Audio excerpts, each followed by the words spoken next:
युवाओं के वैक्सीनेशन के लिए रजिस्ट्रेशन तो शुरू हो गया है, लेकिन शाम 4 बजे रजिस्ट्रेशन शुरू होते ही सेवा ठप हो गई।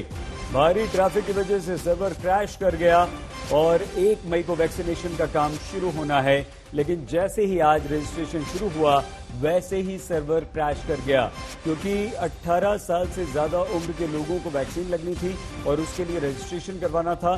तो अचानक से भारी तादाद में लोगों ने अपना रजिस्ट्रेशन करवाना शुरू कर दिया और उसके बाद दबाव पड़ने से, लोड पड़ने से ये सर्वर जो है वो क्रैश कर गया है। लेकिन इस सर्वर को ठीक करने की कोशिश हो रही है और खबरें इस तरह की आ रही हैं कि जल्द ही ये सर्वर फिर से काम करना शुरू कर देगा, क्योंकि कोविन ऐप के जरिए ही फिलहाल रजिस्ट्रेशन हो रहा है और 4 बजे आज समय दिया गया था, लेकिन रजिस्ट्रेशन जैसे ही शुरू हुआ वैसे ही सर्वर क्रैश कर गया। तो अब से थोड़ी देर पहले 18 साल से ज्यादा उम्र के लोगों के लिए वैक्सीनेशन के लिए रजिस्ट्रेशन शुरू हो चुका है। 1 मई से वैक्सीनेशन अभियान भी शुरू होगा, लेकिन कुछ राज्यों ने वैक्सीन की कमी का हवाला दे दिया है और इसमें महाराष्ट्र सबसे ज्यादा है। महाराष्ट्र ने कहा है कि 1 तारीख से हम ये वैक्सीनेशन प्रोग्राम शुरू नहीं कर सकते।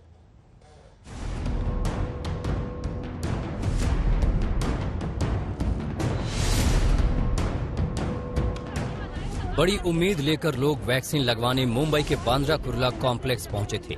उनके पास पहले से अपॉइंटमेंट भी था, लेकिन बीकेसी पहुंचते ही जब नजर आया ये बोर्ड तो लोगों के गुस्से का ठिकाना नहीं रहा। बीकेसी जंबो सेंटर कहता है vaccine is out of stock. लोगों को परेशान होना यहाँ पर लाजमी है। लोग पुलिस वालों से, डॉक्टर्स से पूछ रहे हैं आखिर उनको क्या करना है। इस वक्त आप देखिए किस तरीके से यहाँ आम जनता, आम नागरिक पुलिस से पूछ रही है आखिर वैक्सीन क्यों नहीं है और वो करें तो क्या करें।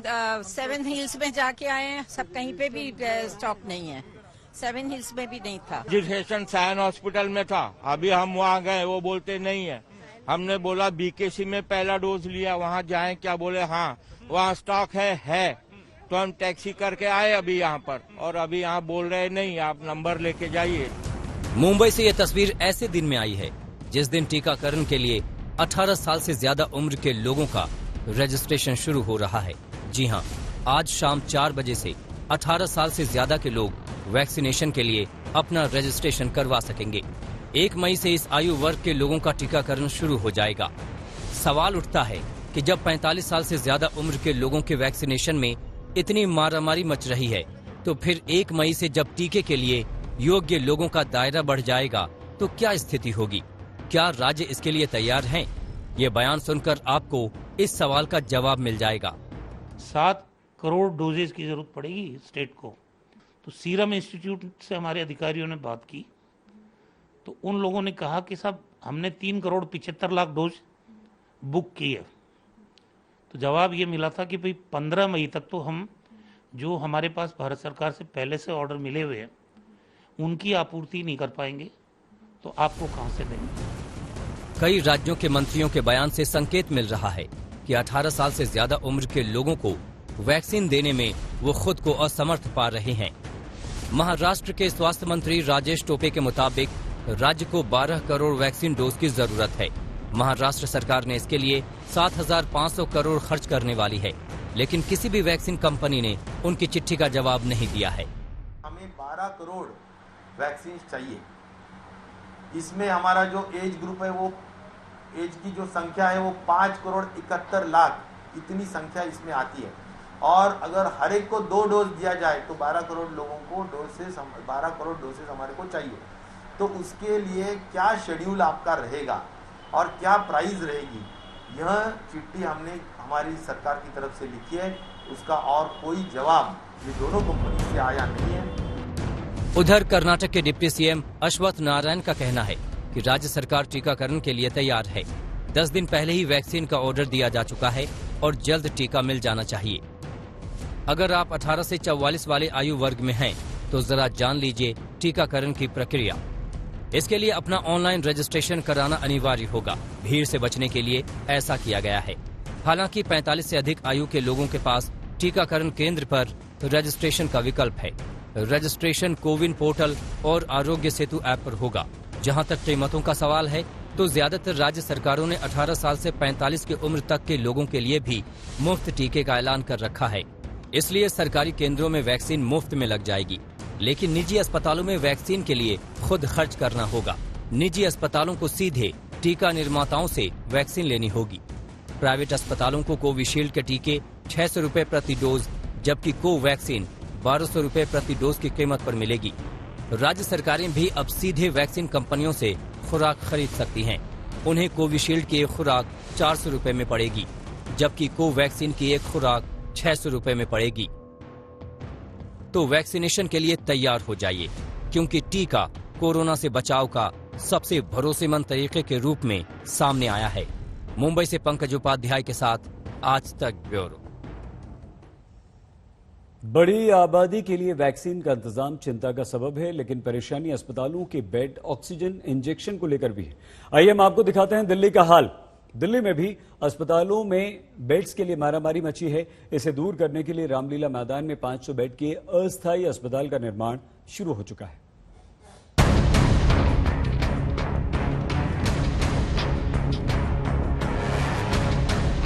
ये देश की राजधानी दिल्ली का हाल है।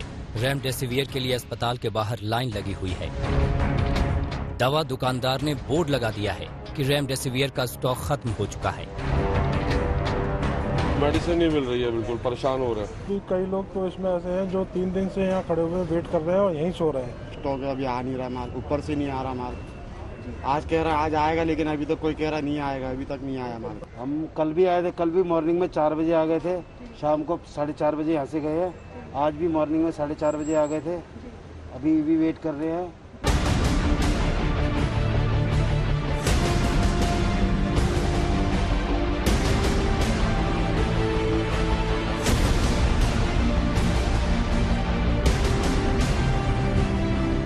ये कैसी विडंबना है। देश की राजधानी में जीवन रक्षक दवाइयों का टोटा पड़ा है। अस्पतालों में बेड के लिए जद्दोजहद है, तो ऑक्सीजन के लिए मारामारी है। दिक्कत है ऑक्सीजन की। 2 दिन से ऑक्सीजन तो मेरी गाड़ी में नहीं है, और बहुत ही ऑक्सीजन मैंने ऊपर अपने बोला है सर से, तो वो ऑक्सीजन के लिए बोल रहे हैं कि रुक जाओ, 1-2 दिन में मिल जाएगा। लोग परेशान हैं और अपने मरीजों को लेकर इधर उधर भटक रहे हैं। सबसे ज्यादा समस्या इलाज में आ रही है, क्योंकि अस्पतालों में अब भी पर्याप्त ऑक्सीजन पहुंच नहीं पा रही है। लिहाजा घंटों इंतजार के बावजूद न तो मरीज भर्ती हो पा रहे हैं, न ही उन्हें लेकर भटक रहे लोगों को सही जानकारी मिल पा रही है। दरवाजा बंद है। जी हाँ, हम उस कोविड सेंटर पे खड़े हैं जिसकी कल शुरुआत हुई है। सबसे बड़ा कोविड सेंटर बताया जा रहा है दिल्ली का, लेकिन बेबस लाचार मरीजों के लोग जो भी यहाँ पर आ रहे हैं, उनकी स्थिति देखिए। दरवाजे से सवाल पूछे जा रहे हैं, सवाल का जवाब नहीं मिल रहा है। हालांकि सरकार की माने तो अस्पतालों में ऑक्सीजन की कमी को दूर करने का सरकार का एक्शन प्लान अब असर दिखा रहा है, और जल्द ही दिल्ली के अस्पतालों में ऑक्सीजन की किल्लत दूर होगी। दिल्ली सरकार ने बैंकॉक से टैंकर मंगाने की तैयारी की है, जो आज से पहुंचना शुरू हो जाएंगे। इसके लिए एयरफोर्स की भी मदद ली जा रही है। तो अगर 18 टैंकर बैंकॉक से कल से आने चालू हो जाएंगे, वो 18 टैंकर आ जाते हैं, तो जो ऑक्सीजन को ट्रांसपोर्ट करने की परेशानी आ रही थी, वो परेशानी दूर हो जाएगी और हमें अपनी पूरी ऑक्सीजन मिलनी चालू हो जाएगी। विदेश से ऑक्सीजन के इंतजाम हो रहे हैं। पुरानी दिल्ली के ऐतिहासिक रामलीला मैदान में 500 आईसीयू बेड्स का अस्थायी अस्पताल बनना शुरू हो गया है।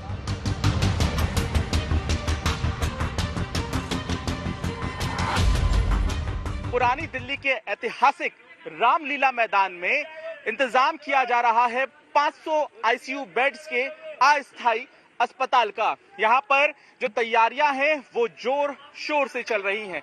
तस्वीर में आप देख रहे हैं कि अस्थायी टेंट यहाँ पर लगाया जा रहा है। दिल्ली में पिछले सोमवार से लॉकडाउन चल रहा है, लेकिन कोरोना संक्रमण के हाल में कोई सुधार नहीं है। कल दिल्ली में कोरोना के 24,149 नए मरीज सामने आए, जबकि 381 लोगों ने कोरोना से दम तोड़ दिया। दिल्ली में एक दिन में इतनी ज्यादा मौतें कोरोना से नहीं हुई थीं। दिल्ली में एक्टिव मरीजों की संख्या 98,264 तक पहुंच गई है। आंकड़े डरा रहे हैं, इसे कम करना है